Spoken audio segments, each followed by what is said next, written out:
A leitura da palavra do Senhor, eu quero ler com os irmãos. Quero falar sobre uma mulher.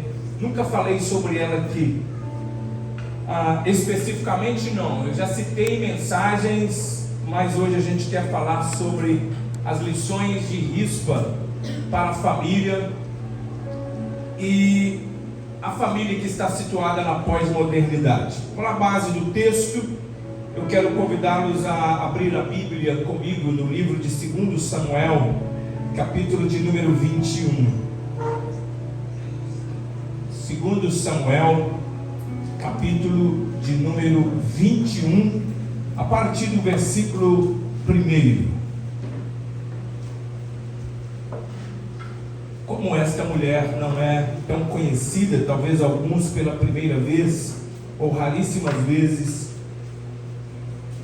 ouviu sobre Rispa, vamos fazer necessário a leitura de alguns versos a mais.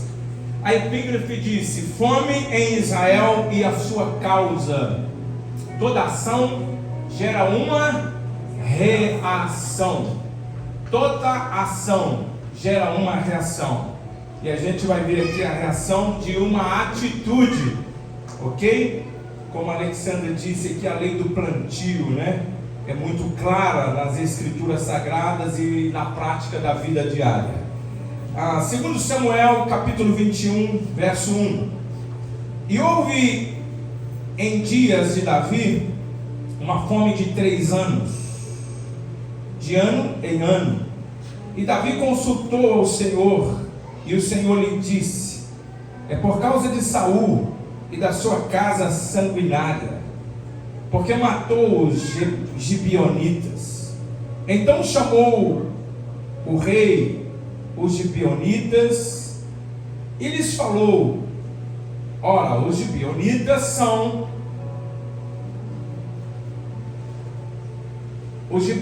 não eram dos filhos de Israel, mas do resto dos amorreus. E os filhos de Israel lhe tinham jurado, porém Saul procurou feri-los com zelo pelos filhos de Israel e de Judá.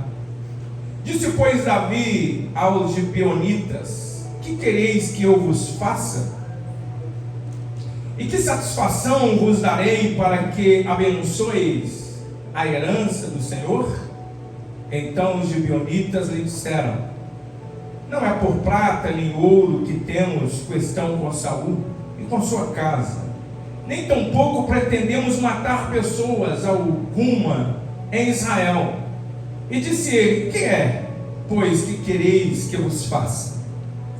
E disseram ao rei: quanto ao homem que nos destruiu e procurou que fôssemos assolados, sem que pudéssemos subsistir em termo algum de Israel e de seus filhos, se nos deem 7 homens para que os enforquemos ao Senhor em Gibeá de Saul, o eleito do Senhor. E disse o rei: eu os darei. Porém o rei poupou a Mefibosete, filho de Jonatas, filho de Saul, por causa do juramento do Senhor que entre eles houvera entre Davi e Jonatas, filho de Saul. Porém tomou o rei os 2 filhos de Rispa, filha de Aiá, que tinha tido de Saul, a saber, a Armoni e a Mefibosete, como também Armoni e Mefibosete, como também os 5 filhos da irmã de Mical, filha de Saul, que tivera de Adriel, filho de Barzilai, Meolatita, e os entregou nas mãos dos gibeonitas, os quais os enforcaram no monte perante o Senhor. E caíram esses 7 juntamente, e foram mortos nos dias da cega, e nos dias primeiros, no princípio da cega das cevadas.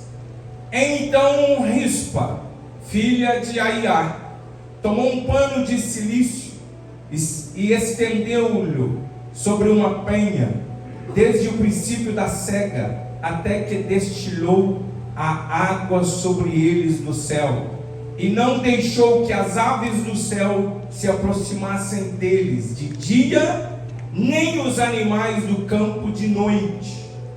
E foi dito a Davi o que fizera Rispa, filha de Aiá, concubina de Saul.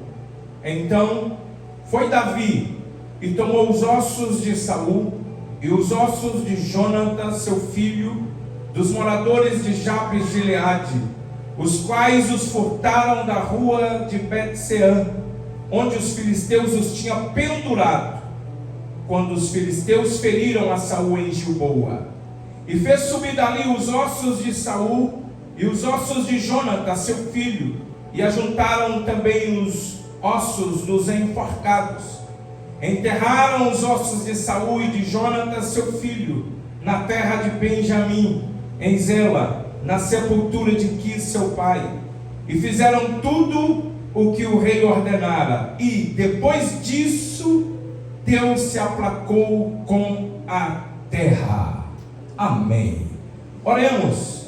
Pai, em nome de Jesus, nós lemos esta triste história de Rispa, esta mãe resiliente, persistente, e queremos que a luz das Escrituras e na unção do Teu Espírito possamos extrair lições que possam marcar a nossa vida e a nossa geração. Pai, em nome de Jesus, nos instrua através do Teu Espírito, e que cada um de nós possamos ofertar ao Senhor os nossos corações como terra fértil para receber a instrução da Tua palavra. Queremos ouvir a Tua voz. Fala conosco, Senhor, em nome de Jesus. Amém. Tome os vossos assentos. A gente quer extrair desses versos que aqui lemos, 14 versos que lemos do capítulo 21, lições para a família na pós-modernidade. Se fosse hoje dar um tema a esta reflexão do Dia das Mães, eu diria o amor de uma mãe que tocou o coração de um rei. A história de Rispa, embora breve, oferece lições profundas para a família, especialmente sobre alguns pontos que a gente não está muito acostumado a ver na pós-modernidade. Primeiro, sobre o amor. As lições são profundas e impactantes sobre perseverança. As lições são profundas e impactantes sobre a dignidade diante da dor.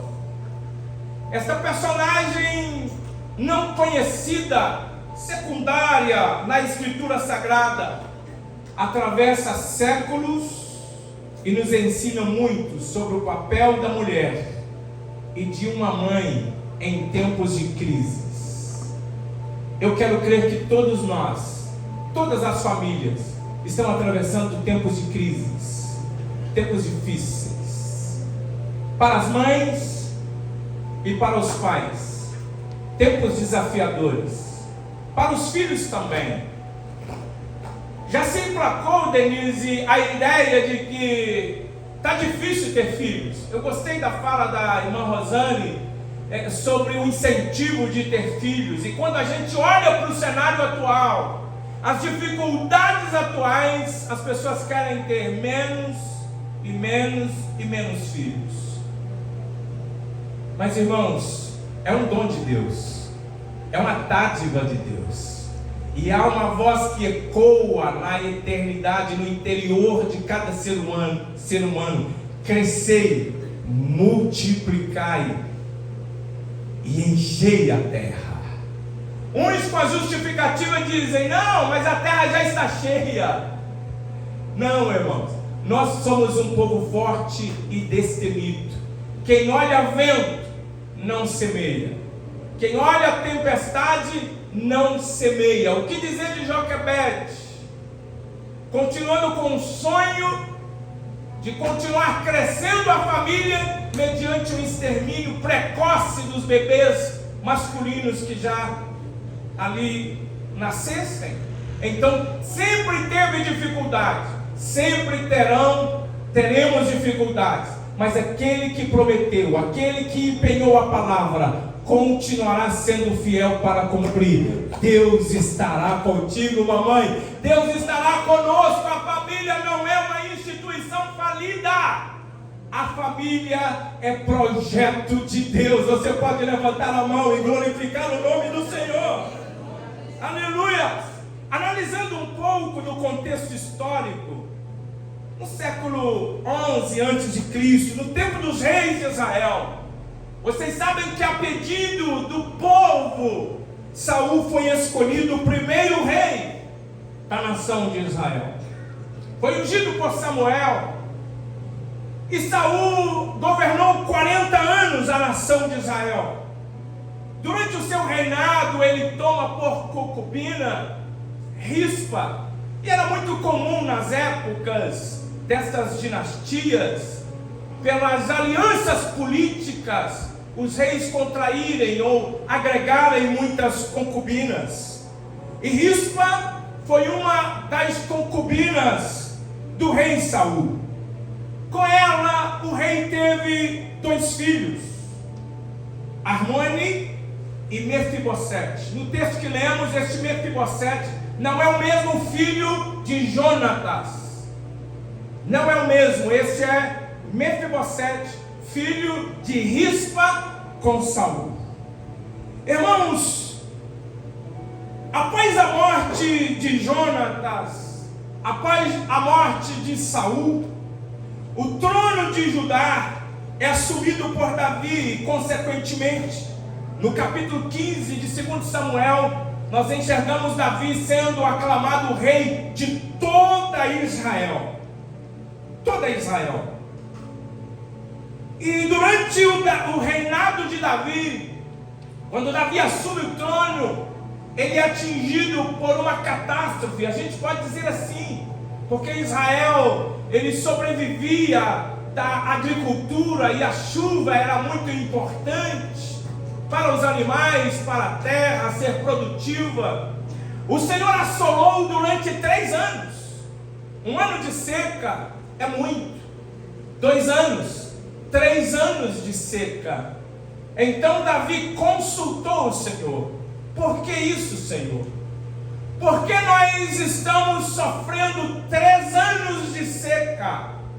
E o Senhor disse: a causa desta seca, o motivo deste juízo, o motivo de eu ter cerrado o céu sobre a terra para que não haja chuva, foi porque Saul, a sua casa sanguinária, tentou exterminar todos os gibeonitas.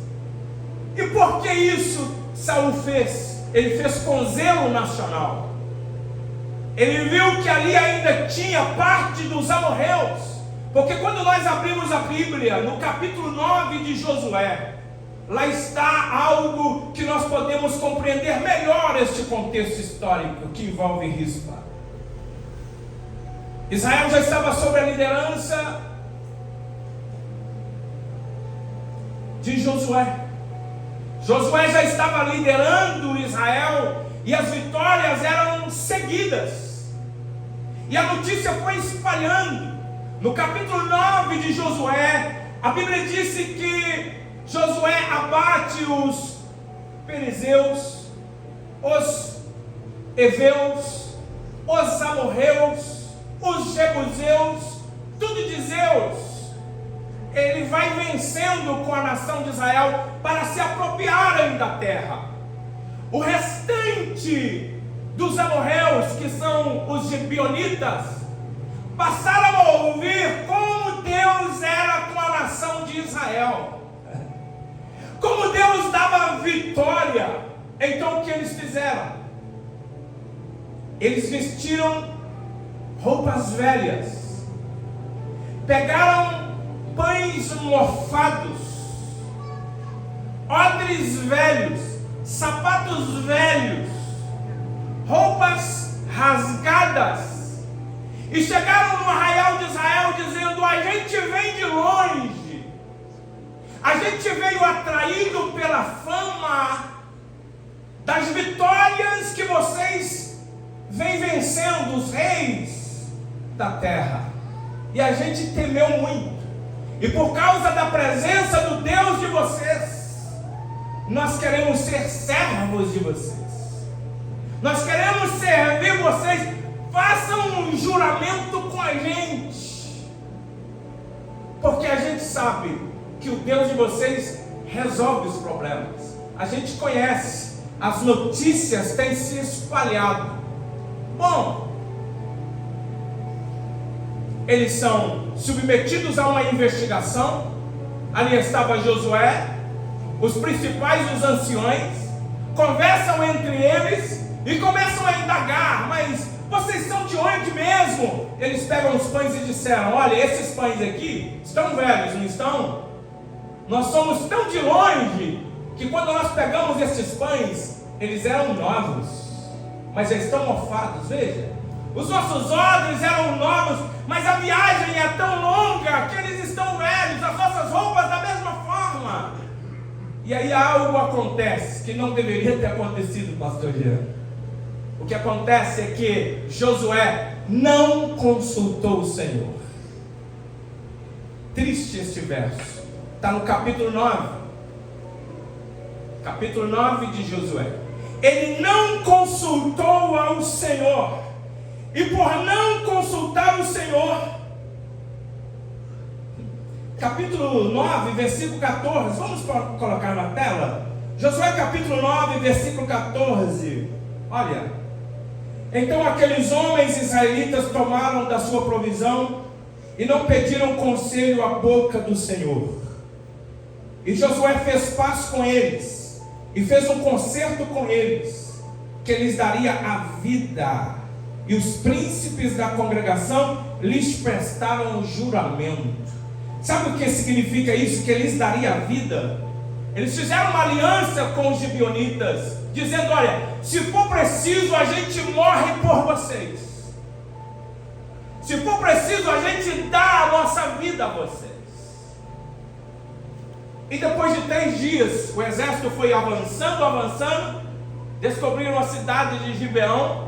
E quando chegaram lá, quem eram os moradores? O restante dos amorreus, que deveriam ser exterminados, eram os gibeonitas, que tinham feito aliança com Josué. Irmãos, aqui eu quero trazer uma verdade para a igreja, e a gente já vai entrar aqui nas lições de rispa para todas as mamães e todas as famílias aqui presentes. Todas as vezes, não esqueçam isso. Todas as vezes que nós iremos fazer algo que não consultamos a Deus, a chance de errarmos é quase 100%. Todas as vezes. Pastor, mas é vida profissional? Consulte o Senhor. Pastor, mas é vida conjugal? Consulte o Senhor. É família? Consulte o Senhor. Todas as vezes que a gente for fazer algo ou projetar algo, deve, de uma forma racional, consultar o Senhor, porque Ele conhece todas as coisas. Ele sabe o nosso presente, Ele sabe o nosso futuro. Aleluia! Ele conhece o nosso passado, Ele conhece o nosso presente. Antes que as palavras fluírem da nossa boca, o Senhor já conhece quais seriam elas. Você pode dar glórias a esse Deus? Ele sabe de tudo. Consulte o Senhor. Clamas a mim, Jeremias 33:3. Responder-te-ei, anunciar-te-ei coisas grandes e firmes que não sabes. Deus tem uma resposta para você. Deus tem um direcionamento para o seu coração. Quantos podem dizer amém? Amém. Quando a ficha cai, eles não podiam voltar o juramento atrás, porque fizeram diante do Senhor aquele juramento inquebrável. Eles não podiam ser exterminados. Então Josué disse: a partir de hoje, vocês serão rachadores de lenha e buscadores de água, a nação de Israel. Percebe como Saul, ele tinha um certo entendimento que eles deveriam ser exterminados. Só que Saul, ele não sabia do histórico. Ele não sabia da história de Israel, ou se soubesse, ele não se importou a propósito. Saul é o estilo de pessoa que não importa em obedecer a voz do Senhor. E todas as vezes que nós decidimos não ouvir a voz do Senhor e não obedecer a sua instrução, nós cometemos muitos erros, porque a palavra é fiel e verdadeira. Aleluia! O nosso Deus não muda e não tem sombra de variação. Oh, aleluia! Por isso que a palavra disse: lâmpada para os meus pés, e a tua palavra ela é luz para o meu caminho. O problema é que a gente erra muito, porque a gente decide ouvir e não praticar, entender e não praticar. Mas quantos esta noite querem a cada dia, assim quanto este pregador, ser guiado pela palavra de Deus? Levante a sua mão e glorifica o nome do Senhor. Saul, sem o conhecimento de causa, ou por desobedecer, ele olha: não, esse povo tem que morrer, e começa a exterminar. Quando Davi consulta o Senhor, Deus diz: a culpa é de Saul e da sua casa. Então Davi, ele chama os gibeonitas e disse: o que há de fazer por vocês? O que eu posso fazer para recompensar o erro de Saul e da sua casa? Eles disseram o seguinte: nem ouro nem prata a gente quer, também não queremos matar os israelitas. Não, dê-nos 7 homens dos filhos de Saul, para que possamos enforcá-los perante o Senhor. Sinal de maldição, aquele ato de crucificação, aquele ato de enforcamento e exposição. Aqueles que eram enforcados não tinham direito de serem sepultados, não tinham sepultamento digno. E aí então Davi deu os filhos de Saul, e no meio deles vai Armone e Mefibosete, filho de Rispa. E os 7 foram enforcados. E começa a saga de Rispa, porque a partir daquele momento, a Bíblia diz que Rispa pega um saco de silício e estende sobre uma rocha e fica vigiando os cadáveres, para que as aves dos céus durante o dia não consumissem os cadáveres dos seus filhos, e nem tampouco os animais à noite consumissem o corpo dos seus filhos. Imagina o sofrimento daquela mulher. Um mês? Não, aproximadamente 5 a 6 meses vigiando os filhos, depois de mortos, para dar um sepultamento digno para os seus filhos. O que a gente aprende com o desenrolar desses 5, 6 meses, e podemos colocar e aplicar como instrução para a nossa família? Quais são as lições que Rispa deixa para nós? Se você quiser anotar, pode anotar.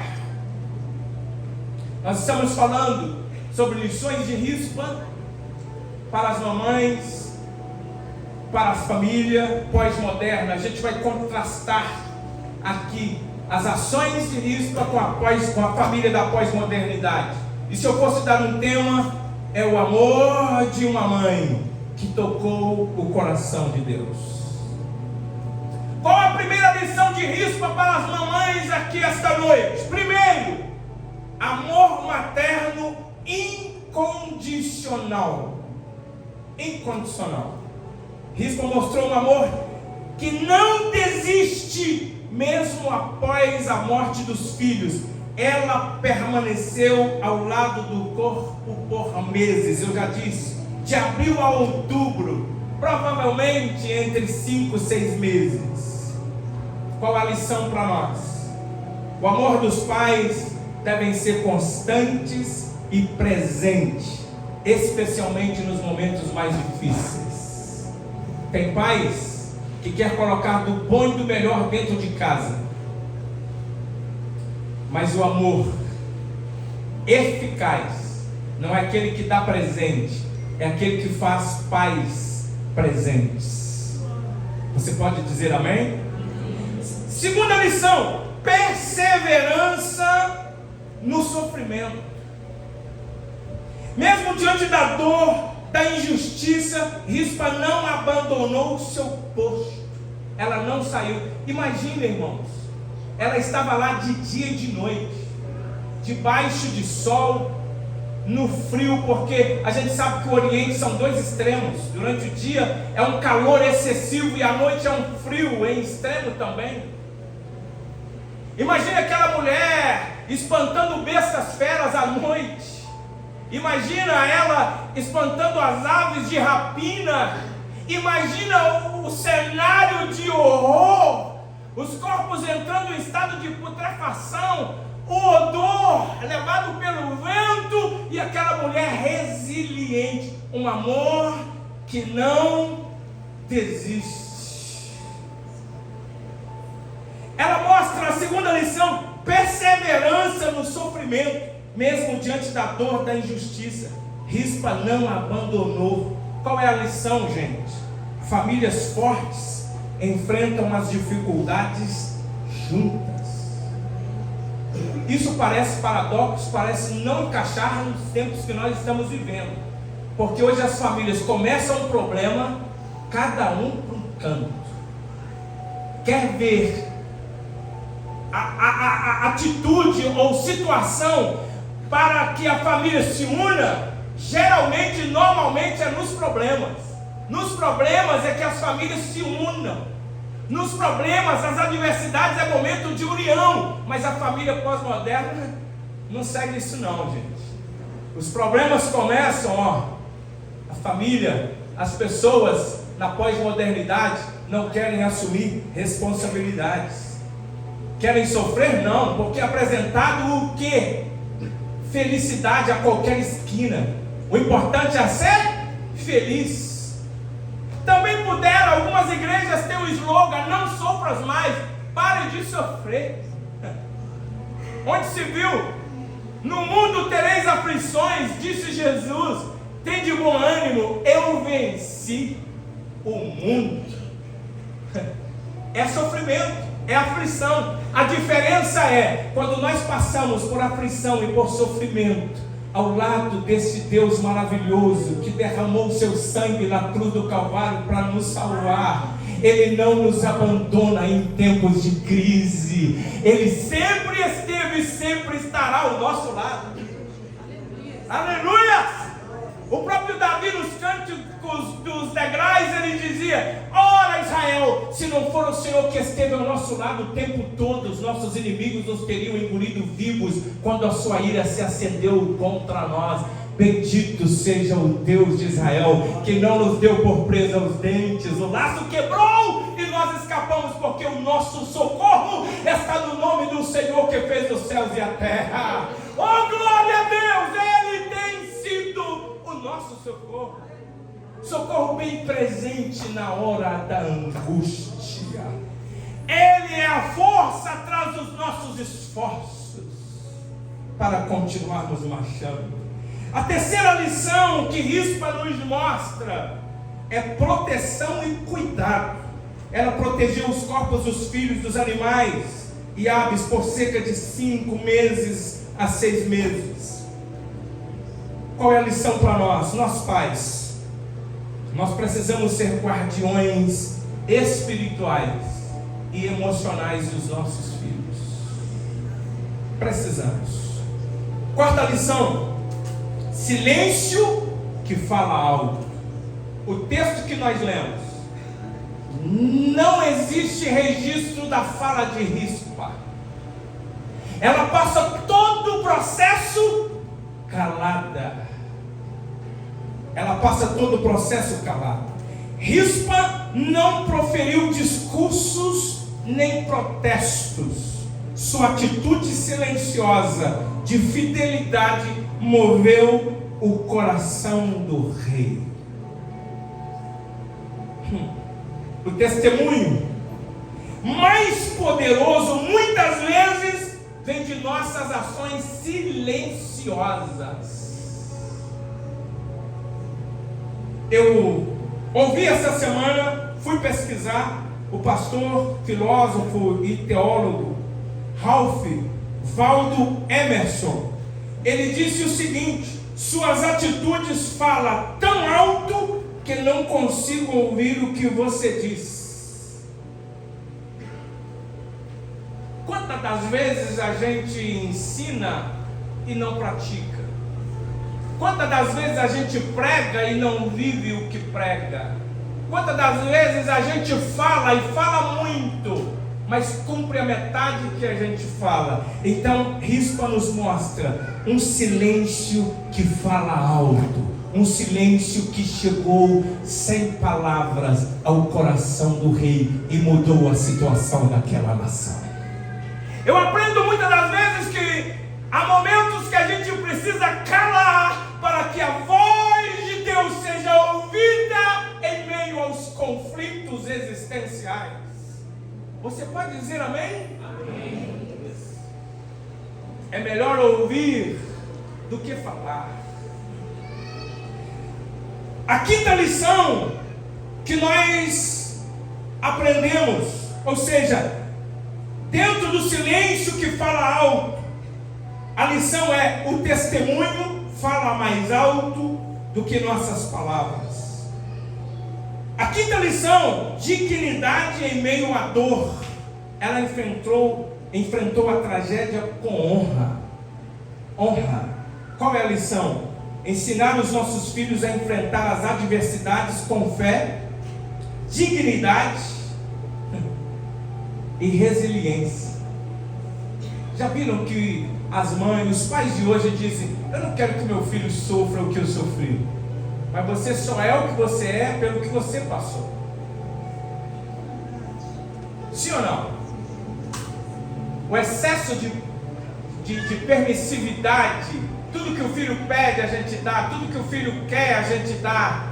Nós não estamos preparando os nossos filhos para tempos difíceis. Quando chegar os momentos difíceis, eles recuarão, eles retrocederão.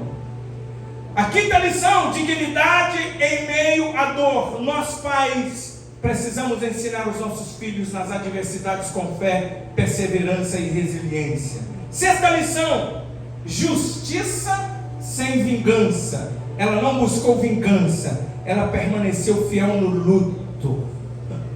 Quantas das vezes nós não vencemos porque a gente quer vingança? O caminho da paz é mais poderoso do que o caminho da retaliação. Hoje prevalece muito toma lá e dá cá. Sim ou não? Pisou no meu carro, ai, você pisou no carro errado. Você não deveria fazer isso. Irmãos, justiça sem vingança. O caminho da paz é mais poderoso do que o caminho da retaliação. E a partir daqui, eu quero fazer um contraste entre as ações de Rispa com as mães e as famílias da pós-modernidade. Primeiro, Rispa mostrou amor sacrificial. Hoje nós temos na pós-modernidade afeto condicionado. Rispa mostrou amor sacrificial. Na pós-modernidade, afeto condicionado. Rispa amou mesmo na dor, sem esperar retorno. O que os filhos de Rispa podiam fazer por ela? Qual era o reconhecimento daqueles filhos mortos, em estado de putrefação? Qual era a recompensa para Rispa? Nenhuma. Na pós-modernidade, muitas das vezes o amor é oferecido com base em retorno emocional. Sim ou não, gente? Vocês estão se identificando? Eu quero também contrastar aqui a perseverança no sofrimento versus a impaciência e o imediatismo. As pessoas querem as coisas para aqui e agora. Ela ficou vigiando por meses os corpos dos seus filhos. A cultura atual preza o conforto e a solução rápida. A gente está vivendo um momento que as pessoas, Josué, que as coisas para ontem é no fast food. Apertou ali, 2 segundinhos está pronto. Não é assim. Tem coisas em nossa vida que é um processo, mas tem início, meio e fim. Nós precisamos compreender que há vitórias que só vêm a partir da perseverança. E a voz do Espírito fala no meu coração: mães, perseverem, não desistam, perseverem, a vitória está chegando. Outra situação que eu quero contrastar é o cuidado vigilante versus distração e ausência emocional. Rispa protegeu os filhos até o fim, para dar o quê? Um enterro digno, para dar dignidade a eles. Na pós-modernidade, tecnologia e rotinas distanciam mães, pais de filhos e filhos de pais. Distração. A gente está vivendo uma autoinformação, um excesso de informação. Outra situação que a gente precisa contrastar é o silêncio com propósito versus ruído sem direção. Rispa, seu luto silencioso moveu o coração de Deus. Na pós-modernidade, vozes altas e protestos constantes sem frutos duradouros. Assim, precisamos também contrastar a dignidade em meio à dor com o vitimismo e a exposição excessiva. Rispa não se vitimizou, ela enfrentou tudo com honra. Na pós-modernidade, a gente busca validação e a gente sempre está na situação de vítima. Você já viu pessoas que nunca assumem a responsabilidade? Eu faço isso porque meu filho é assim, eu sou essa mãe porque meu filho, porque minha mãe foi assim. Não, irmãos, você pode ser diferente. Você pode ser resiliente, você pode ser uma pessoa digna em meio à dor. Compreendem? Podem dizer comigo amém? Amém. Bom, ela também foi uma intercessora persistente versus desistência e relativismo. Ela representa alguém que não desiste dos seus objetivos, dos seus sonhos. Tem alguém que tem objetivo aqui? Tem mães, pais, família? Não desiste não. Filhos, não desiste não. Perseverem. Continuem sendo perseverantes. Na pós-modernidade, a tendência hoje é de abandonar valores rapidamente, projetos rapidamente. Falta de foco, falta de persistência. E a gente já está caminhando para finalizarmos. Como reflexão final, depois eu vou fazer algumas aplicações. Rispas nos lembra que a maternidade é um chamado sagrado, abençoado por Deus.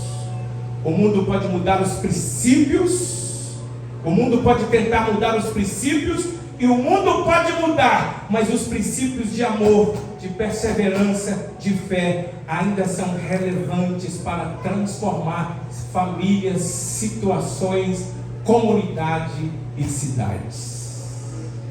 Quantos creem nisso? Pode levantar a sua mão para glorificar a Deus. Mães pós-moderna, eu pincelei no início, enfrentam desafios diferentes, mas podem encontrar em Deus as suas estruturas de equilíbrio para vencer qualquer tipo de adversidade que há sobre a sua caminhada na sua família.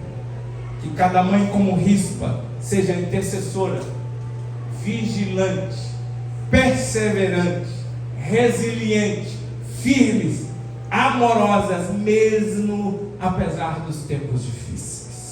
Eu quero fazer algumas aplicações e a gente finaliza hoje. Ame para toda a família, além das circunstâncias.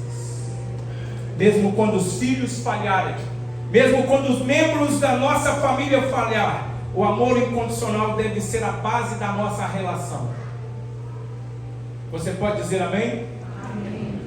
Segundo lugar, sejam perseverantes na formação. A formação espiritual e moral leva tempo. Sejam perseverantes. Não desista mediante as dificuldades. Esse filho não aprende, aprende sim. Essa pessoa não aprende, aprende sim. O ensino é assentado à mesa, caminhando pelo caminho, segurando nas mãos, de manhã, à tarde, à noite. Precisamos ser pais perseverantes na formação espiritual e moral. Aleluias. Pais, estejam presentes e vigilantes. A presença física, ela é insubstituível. Passe tempo com seus filhos. Passe tempo com o seu cônjuge. Passe tempo com a sua família. Tempo de qualidade. Tempo sem celular. Desconecte para abraçar. Aleluias. Passem tempo juntos. Desligue as distrações. Invista tempo pessoalmente com cada pessoa. Em quarto lugar, valorize o silêncio e o exemplo. Nós precisamos valorizar o silêncio e o exemplo.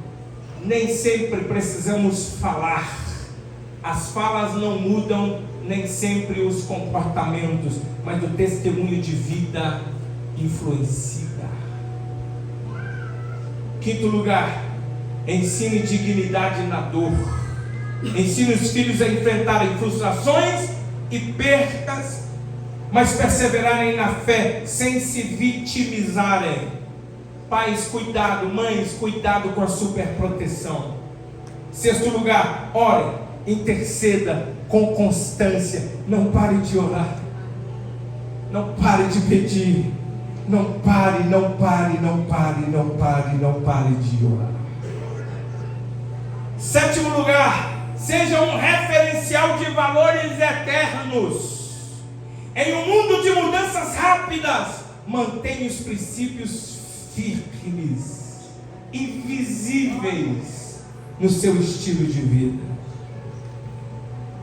As últimas aplicações: busque justiça e não vingança. Ensine a resolver conflitos com graça, buscando paz e reconciliação.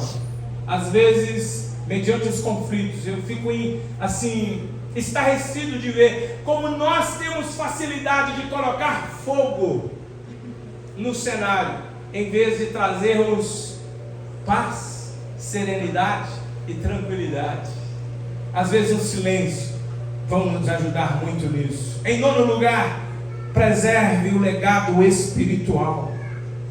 Ensine a próxima geração a amar a Deus, respeitar os próximos, servir as pessoas com dignidade. Em décimo lugar, lembre-se de que sua influência vai muito além da sua casa. Você influencia a sua casa, mas o seu filho está saindo para a escola, para a faculdade, para o trabalho. A sua influência como mãe, como pai, vai muito além do seu lar. Rispa impactou o coração do rei. A atitude de Rispa trouxe solução para uma crise financeira à nação de Israel. Abraão Lincoln disse que as mãos que embalam dominam o mundo. Mãe, você tem o poder de influenciar. Pastor, as minhas forças estão minguando. Os desafios são grandes. Muitas das vezes eu não sei o que fazer ou o que dizer. O Espírito Santo está aqui para nos inspirar, para nos levar mais adiante. Fiquem de pé. Bendito seja o nome do Senhor.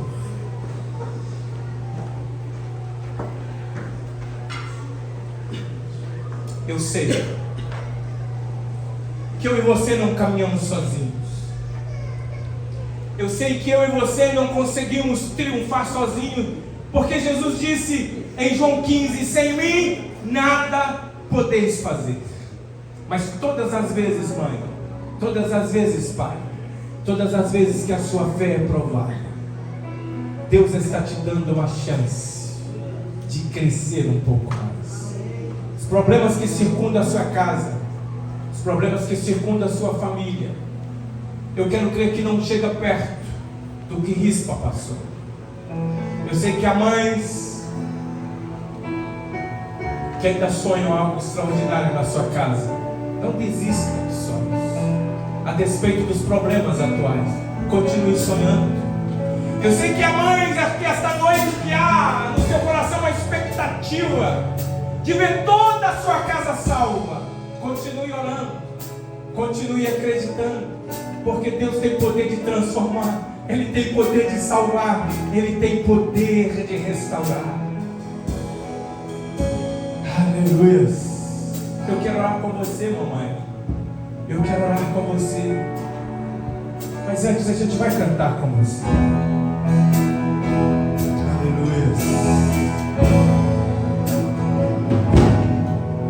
Cada vez que a minha fé é provada, tu me dás a chance de crescer um pouco mais.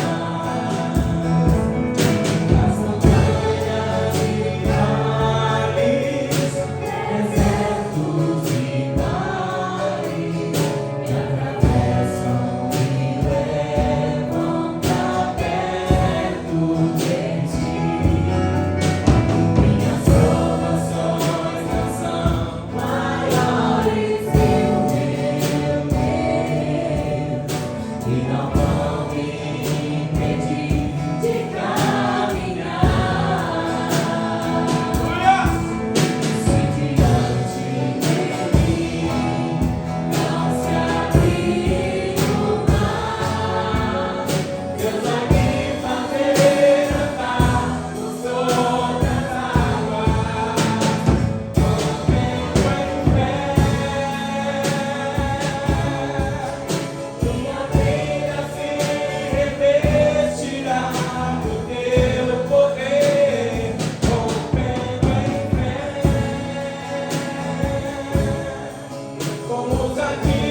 eu oro pelo coração desta mãe. E oro pelo coração deste pai.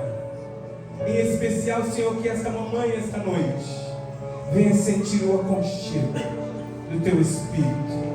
O vento do refrigério, Senhor, do Teu Espírito possa soprar na alma, no coração apertado desta mãe. Eu não sei o que esta mãe enfrenta como desafio, mas o Senhor sabe, Pai. O Senhor conhece as necessidades. O Senhor conhece os desafios, as angústias. O Senhor conhece as lágrimas. Pai, dê força às suas servas para que elas permaneçam resilientes, perseverantes. Que elas continuem amando de uma forma incondicional. Que elas continuem sendo um instrumento nas suas mãos para influenciar e mudar esta geração, Senhor. Não somente a sua casa, mas há poder, Senhor. Há poder no Teu sangue. Há poder transformador que transforma e já transformou esta mamãe como instrumento gerador de filhos para o mundo espiritual, para o Teu reino, Senhor. Repousa sobre esta mamãe, sobre esta casa, sobre esta família. Que cada uma das suas filhas seja de uma forma intensa, influenciadora do Teu amor, de fé, de resiliência, de perseverança, de constância, de dignidade, de honra, a despeito do sofrimento e da dor. Esta é a nossa oração por cada mamãe aqui esta noite. Nós oramos e Te agradecemos. Em nome de Jesus. Assentem, aplaudam e glorificam o nome de Jesus. Glória